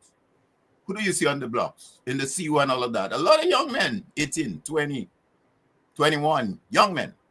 So I think that is a call to us. It's a call to action that we, some of us who are still there, have to undertake. and try and see how we can instill that. So True. it's True. True. it's a tough road, but it's a road that has to be traveled. True. Dr. Andre, let me come back to you now. I want your thoughts on this corruption issue, but I don't know also whether you, in the interest of time, I don't know whether you've been following what is going on with the U.S. and Venezuela in the region, and U.S. naval has built up exceeds usual deployments of warships in the Caribbean. And Venezuela government officials claim U.S. is targeting their government, not drug cartels, as claimed by the Trump administration.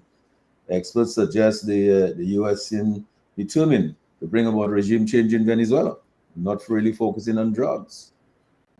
And as we know, the last Venezuela election, the opposition candidate was elected, but Maduro regime did not allow the transfer of political power. So Venezuela's government is not recognized by the U.S., by the European Union, by Canada, by majority of states in Latin America and some in the Caribbean. So what are the implications for the Caribbean if there is a military intervention by the U.S. in Venezuela? Well, the implications are clear. Those who piously preach about anti-colonialism and anti-imperialism and so on, have they not turned their noses away from corruption in their own backyard? Why should we strike or seek to achieve Caribbean solidarity when our brothers have helped to put the nail in our coffin? Wasn't there some event just the day before an election in Salisbury? Original force tear gassing an opposition area on the day before an election. You think that could happen in Barbados or in Jamaica or in Guyana or in Trinidad and Tobago? Are those folks, are these people worth joining hands to talk about imperialism and colonialism? What public proclamation have you heard from any of these leaders in terms of the prostitution of our electoral laws since 2005? Nothing. Because they believe basically that they have to turn a blind conspiratorial eye to what's happening. They believe they are modern day, not just pirates, but pirate. What's his name again? Biblical fame? Pilate. Is it Pilate? What the heck? You know? So why should we be so concerned to condemn what the U.S. is doing insofar as Venezuela is concerned, when we have to acknowledge in the same breath that Maduro is holding power, most likely illegally? Is that what we should be supporting? But what about the drugs? The Trinidadian Prime Minister made it clear. They are the ones on the forefront of their society being corrupted by an uninterrupted flow of drugs into Trinidad and Tobago, responsible for so much violent crime. Don't they have a right to protect their own community from the scourge of drugs? Huh? Of course they do. What about the situation in Dominica? The French have accused us of human trafficking. They've also accused us of trafficking in illegal drugs. Where do you think that these drugs are coming from? They're coming from South America. So even if, to the extent that Trump has obviously a cynical reason for putting the screws on Venezuela, the fact of the matter is the societies in the Eastern Caribbean have been corrupted by the influx of drugs into these communities. They have resulted in the deaths of hundreds of young people. They have resulted in the glorification of gun violence, of persons within the society killing each other. Ask yourself about Silver Lake. Ask yourself why it is that a Calypsonian can sing that many people in Dominica can't afford oil and flour to make a little bakes. Who is protecting Dominica? A few years ago, there were serious allegations that certain government personnel were involved in human trafficking. Who is protecting the hen house? So we have a stake in that race. And the fundamental question is, what are we doing to protect our community? Because our sisters and brothers, all the Caribbean islands, the leadership, they're not protecting Dominica at all. On the contrary, in which island did they try to dump Mehul Chucksy? Right? They tried to dump him in Portsmouth. They try to dump him in Portsmouth so they can violate Antigua's laws so that they can ship this fella from Dominica to India. They didn't know he was coming, but there was an Indian plane on the tarmac. That's coincidence, Gabriel. You cynical fellow. So Dominica is being used as a dumping ground by our brothers in leadership in the Eastern Caribbean. Why the hell should we give a damn about them? Huh? And when after this Hurricane Maria, Dominica's economy was obviously almost destroyed. And all we had to bring in income was the Ross University, giving them the enabling environment so they can continue. You think our friends in Barbados say, hey, last, that's all Dominica has. Let's live them. Let's help them to keep that university because it contributes so much, 30% of Dominica's economy. You think that's what they said? No, they grabbed it and ran. Caribbean solidarity, you say? No. The question is, do we have enlightened leadership to protect Dominicans? Not just from the United States, but from West Indians, from our original leaders. Do we have leaders who can protect Dominica from our brothers in leadership positions in the Eastern Caribbean? That is the fundamental question. So cut that crap about Caribbean solidarity. Let these self-serving politicians talk about that. They're not serving Dominica, to be quite frank with you. We are feeling the licks from the fact that they are all in their business to protect their own selves and their economies and to remain in power as long as they can. And that is the reason, the etre for everything that's happening in Dominica. This reconfirming. These fellas don't want to leave. The money is too easy. There's too much property to acquire. There are too many kickbacks to be paid, which is a source of some of the money. And there's this perpetual silence from the former ministers because they know if they open their mouths, quite frankly, they will lose the benefits that they're receiving. So the question is, who is protecting the state of Dominica from its own, not from somebody abroad, from its own? And therein lies the challenge for the future leadership of Dominica. Are you of sound, resolute values to protect your island from others in the Eastern Caribbean? Thank you. Give the same question to you on the corruption and on the Venezuela-U.S. situation in the Caribbean. Do you? Well, Trinidad took a position. I mean, rightly or wrongly, but do you think there is a role for diplomatic offensive by CARICOM, or in all of this, to put some kind of intervention there? Because what's going to happen is that we have all these little Alba countries supporting Venezuela. I haven't heard them say a wink yet.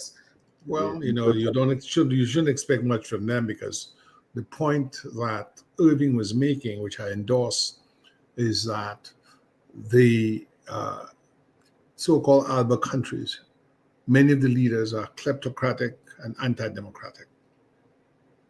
Okay? Many of them are kleptocratic. Look at Daniel Ortega, a man who in 1979 came in as a revolutionary and was arrested and jailed. Most of those persons who came into power with him. Look at Skerrit himself. What kind of country is he running? Is he running a democracy? where if you walk in the street, you get arrested. We had more freedom as an associated state of Britain than we have today in Dominica. I mean, that's just a fact. We had more integrity when we had our own government in the 1970s than we have now. We don't have a government that's responsive to Dominicans. We have a government that's in Dubai and run by mystery men. They're not responsive to Dominicans. Name me one serious Dominican ambassador. Any one of you. Right now. Give you $10, maybe a little more. I don't want to be facetious here, but it's a blooming shame. You can give me $11, but I name in Gampoli. That's right. That's where we are. All kinds of clowns, all kinds of criminals. I mean, come on. Let me answer your question directly. Diplomacy is always preferred. The Caribbean should be a zone of peace. Most of the Caribbean islands earn their income from tourism. Tourism and bullets and missiles don't go together. People don't visit areas of the world where there's discord and turmoil and militarism and so forth. We know that the President of the United States promised to be a peace president, to bring peace to the world, to bring peace to Gaza, to bring peace to Ukraine. Well, none of those areas are seeing any peace right now, unfortunately. To bring peace to the United States. That's a question mark there. So the fact of the matter is, I'm not for any war in Venezuela, but I believe that a lot of the issues that arise in Venezuela arise from Maduro's own conduct. But I do believe that we ought to, it was Churchill who said, it's better to jaw than war. You see? And I don't want the United States to be frankly immersed in any other foreign conflict, because all of that takes money away from schools, takes money away from farms, and farmers who need help, takes money away from industry, takes money away from healthcare. And as someone who's a U.S. citizen, I don't want American citizens to be involved in any more war. We had Iraq, we had Afghanistan. I want to see a focus on meeting real needs here in the United States. And I do want the people in Venezuela to have their freedoms. And I do want the people in Venezuela to have free and fair elections. I do believe that Maduro did not disclose the receipts for the last election because he would have shown most likely that he lost. That's a fact. And what so-called people on the left have to do is when you're wrong, you're wrong. Our parents told us when we were growing up, you can't be wrong and strong, You can't be wrong and strong. If you lose an election, you lose an election. If you're going up for election, you should not bribe people, give them a packet of $100 and so on. I mean, there's a picture going around where this man had money in his hand and he's in Capitolia. We know that this is happening in Dominica. We know people are being bribed. We know people are being brought in. We know that politicians are giving handouts. So how can we have democracy? What is good for the goose is good for the gander. If it was contemptible for the United Workers' Party to have done anything like that, so too it is contemptible for the so-called Labour Party, of course, which doesn't exist. It's so the party in power today, or the group in power today, shouldn't be doing it either. And they should do it in Venezuela, they shouldn't do it in Dominica. We have to be people, as Alvin said, of integrity. And to say more to that, Alvin may not have been a cadet. Irvin was almost a cadet. I know Sheridan was a cadet, and of course, O.J. Serafin was a cadet as well, and it left a good impression on us. Gentlemen, would you agree? Yep. And so that's what we're doing. We're supporting the cadets and others like that in Dominica, because Alvin is correct. They were role models that we had then, and we want to still try our best as loving Dominicans, loving our people, not to be disappointed, not to despair, not to be overly critical, but to give a helping hand and guide our young people to a better dispensation. Absolutely. Thanks a lot, Gabe. Alvin, let me go to you because, it's time to make the closing remarks now, but I just wanted to ask you if you had some thoughts on this U.S.-Venezuela thing, because, Petrocaribe, for example, plays a significant role in providing oil and so on to Dominica. What happens if, as the U.S. is looking for a regime change, if Maduro gets changed, what happens to that deal? So as you make your closing remarks, maybe you could make a quick comment on that. Yeah. Well, thanks, Mr. G. Let me just say too that it's very unfortunate what is unfolding in the region is unfolding before our very eyes. I think just a couple months ago, CARICOM celebrated 50 years as an institution, having started somewhere way back in 1975, thereabout. Okay. And we see what's happening now. It was only 2 years ago in 2022, CARICOM in February of 2022, as a matter of fact, they issue a communique as it relates to the Ukraine-Russian war and what CARICOM position is on that. And in addition to that, CARICOM does have what they refer to as CARICOM policy on foreign intervention and occupying Caribbean waters, what they refer to as a zone of peace. So it is unfortunate what is developing now. But what I will say though is that goes back to where I started, Sheridan. When you have leaders in positions today that are not guided by values, okay? When you have persons who are in office today and their sole intention is to accumulate gains, it's not service need to transcend personal gain, but they're in there to get gains, to get passport money, contracts, or whatever it is. When there is no loyalty to humanity and they're there to divide, then we have what we have. A couple months ago, you recalled, the sitting chair of CARICOM, in the person of Mia Armour Motley, made a decisive decision as chairman of CARICOM and flew into Dominica to appear on a political party C-Red platform and support a political party. Then are you surprised at what's taking place now? You can't be surprised. I mean, she didn't come as the chair of CARICOM to the government of Dominica. The government of Dominica is having something. They're opening an airport. They're having some agriculture, whatever. They're doing something on a project. And therefore, as chairman of CARICOM, she wants to come and support the initiative and speak to it. She may put a little one-two politics in there. Okay, granted. But she made a deliberate decision as chairman of CARICOM to come and address a political party. So where is your values? What happens now next year when another political party is in office, so the United Workers' Party is in office, and you happen still be in government in Barbados, the chairmanship rotates, and you're chairman now. What, you'll come and address, I guess, the political rally too? I mean, where's the value? So, as chairman of CARICOM, she should have that discipline, that character, that integrity to say to Prime Minister Skerrit, Mr. Skerrit, as much I would love to come and support your political party, not your government, as chairman of CARICOM, I think it is inappropriate to do it. But she came and she insulted Dominicans and she did what she did. And that's what I'm saying. I will just close by saying, just where I started off, that we now have to have leaders of value. You have to determine what our ethical compass is. Unfortunately, those of us who still have the voice, I know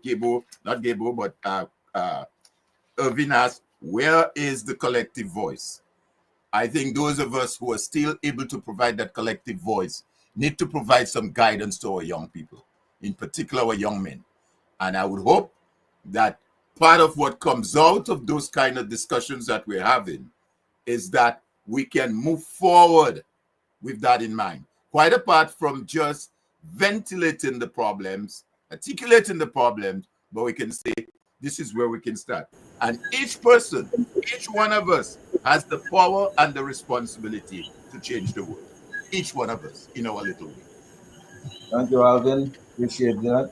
OJ, your former Prime Minister, OJ Serafin, your closing remarks? Indeed, Sheridan, very interesting communication from all who have contributed tonight. I'm very pleased that Alvin was working in the audit department. I had a very short period with the civil service. I did have a moment at the audit department with Gorman Robin as well.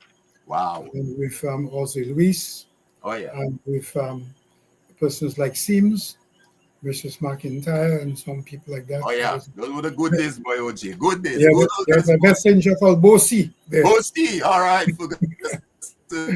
And I remember Yep, how yep, proud we yep, were yep, to go yep. to the different Those departments are the good days. with our green pencil and to ensure Yep, that yep, the yep. records were well done, that every And put that green department mark.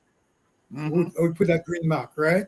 So that's when you had government in action doing the right thing because it is the right thing to do under the Westminster system, under the organizational structure of the civil service.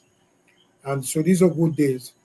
But what I would like to really contribute here is to say that our young people do need mentorship. It is very unfortunate that they are being, how would I put it, drugged with this music every weekend. I happen to have had a club called Green Lantern Club, and I had weekend parties and so on. And I was a representative as an agent for Liquid Ice. And OJ, can you just ask Alvin if you could mute your mic, please? Thanks, Alvin. Yeah, go ahead, OJ. And I was very much into music. And so I have nothing against music. In fact, I was with the Gaylord's Power Union. I was part of that at one stage and swing stars practice at Green Lantern. So music has been part of my growing up. But I'm very amused by the fact that people take this thing as if it is the only panacea they have for a good life. That the women must be underdressed as much as possible, and the men must behave in a way. Maybe I'm old-fashioned, and you have the sexual action as part of the process of entertainment. So we seem to get lost there. But growing up in those days with the cadet corps of Gabriel Christian that is so positive about, which I am happen to be part of, and all the other technical wing benefits of training people. So even those late situations of last week about the red benches and things of that sort and the motorbikes, would it not be a better situation to have had some of the lands that belong to the government in the north that was taken by the UWP? Couldn't that land be distributed to the young people? And couldn't they also receive assistance from the agricultural department by way of equipment, by way of various forms of seedlings and what have you, in order to be able to produce that which is needed in the region? I'm in St. Thomas, and all I see is food mostly coming from Santo Domingo and in St. Vincent. And the few people that I see selling the Dominica produce, strangely enough, are Haitians here. So the Haitian community in Dominica are producing food, and they find a way to bring it to St. Thomas. But what about the young people? What are they doing? Are there any mechanic shops being available to them to learn the trade of, like, woodwork or steel work or whatever it is that could be done? I mean, what's happening? I mean, we have a problem. But I will close on this one to say this, that I happen to have been one of the founder members of the Dominican Hotel and Tourism Association, as well as ESSA, the small hotel association, which was the Eco Sites and Services Association.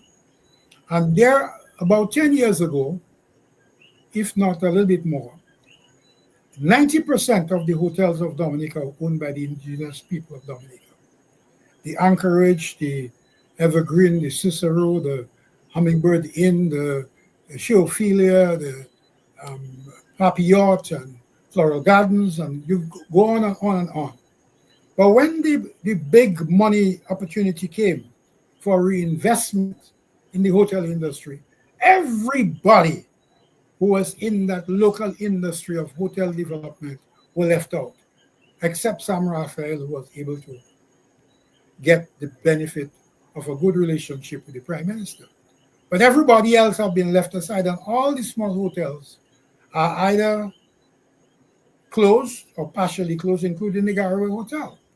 So I must say this, that I was looking at a document that was produced by the National Development Corporation, of which I was the chairman, and Sheridan Gregoire was the CEO at the time.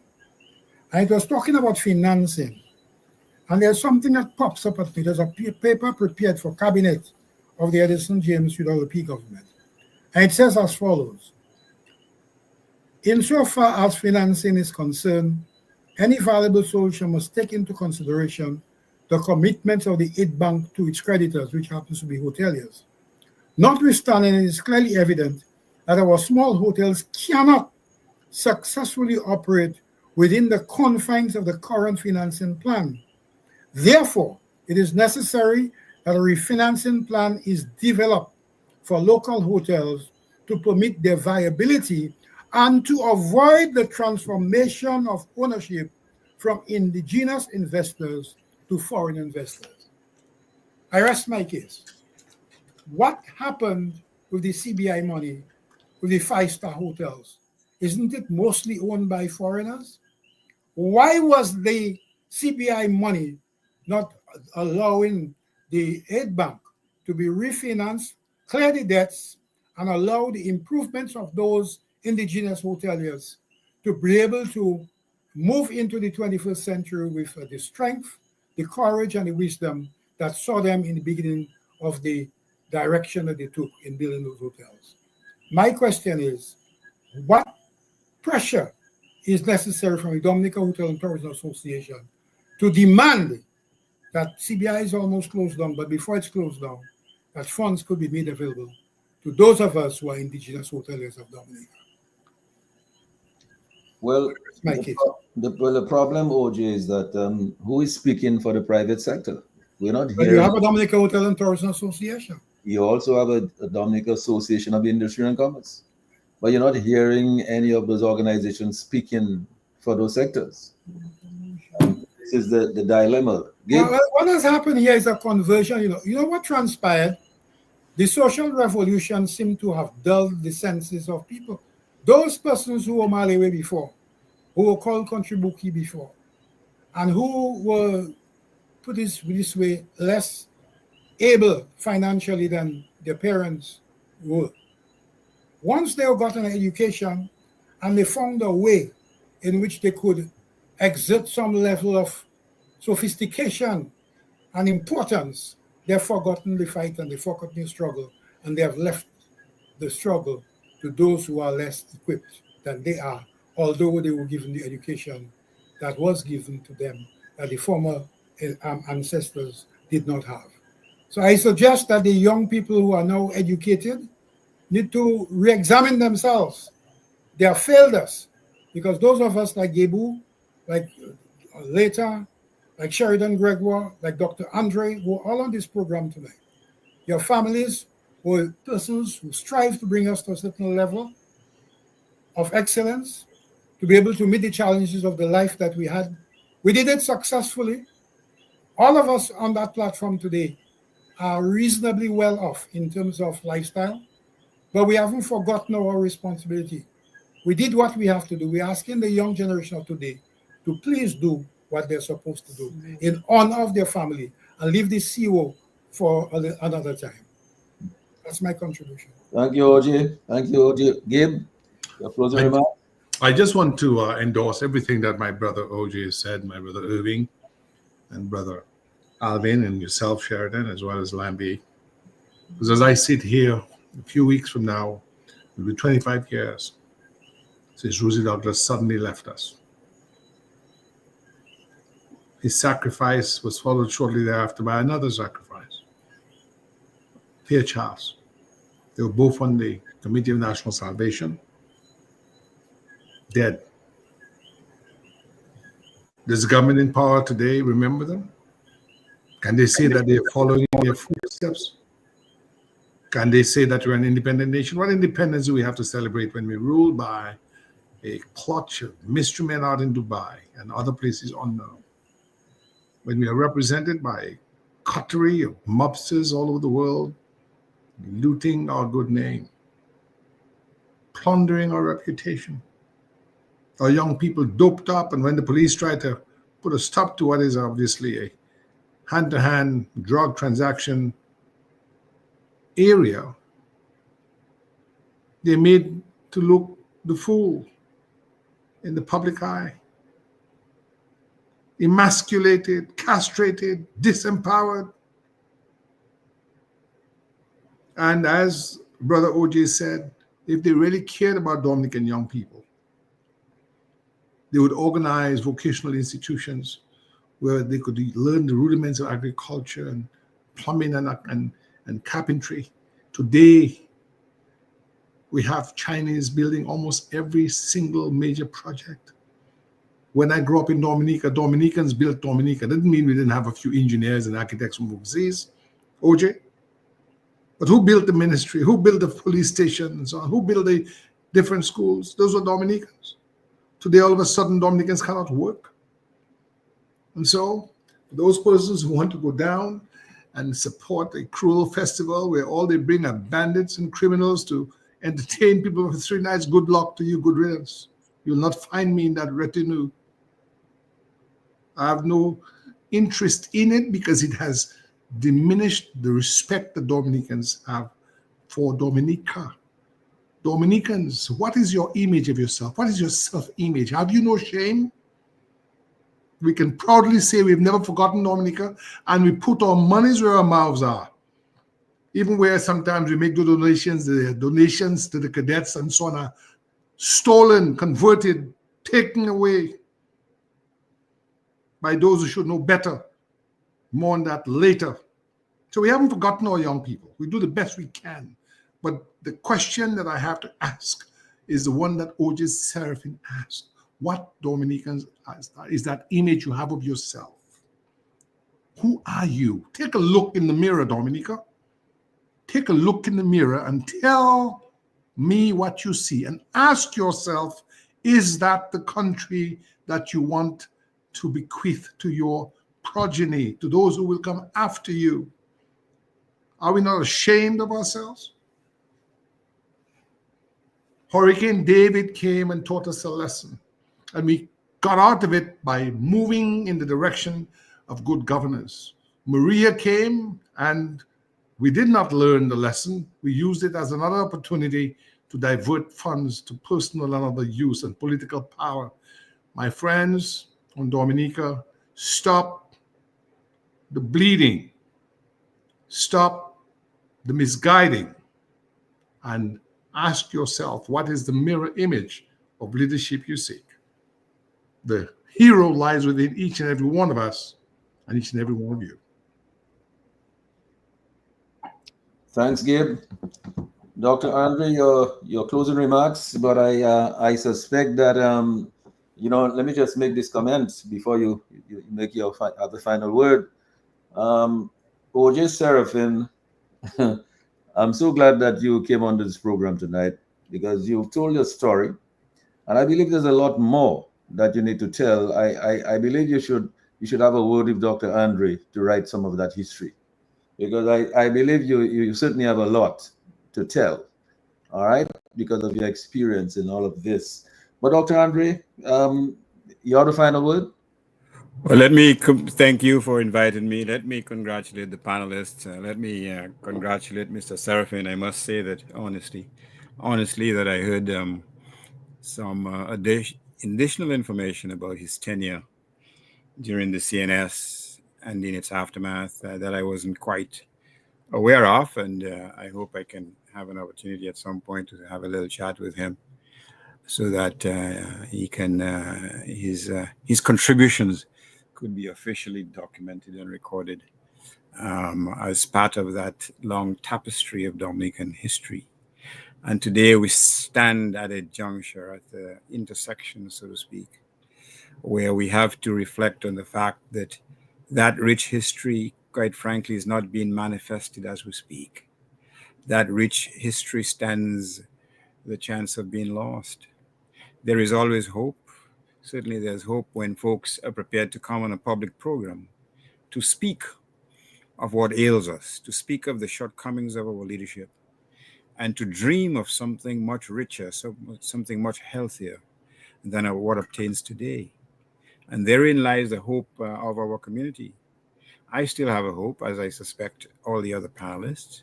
In fact, on about September 20th, if I can give them a little plug, there's a group of writers who are going to have their symposium and they will be challenged in terms of how do we see Dominica? How do we see literature? What is our contribution? What themes should we be exploring in our writings? How do we appeal to a broader audience? What themes resonate in terms of persons, not just in Dominica, but elsewhere.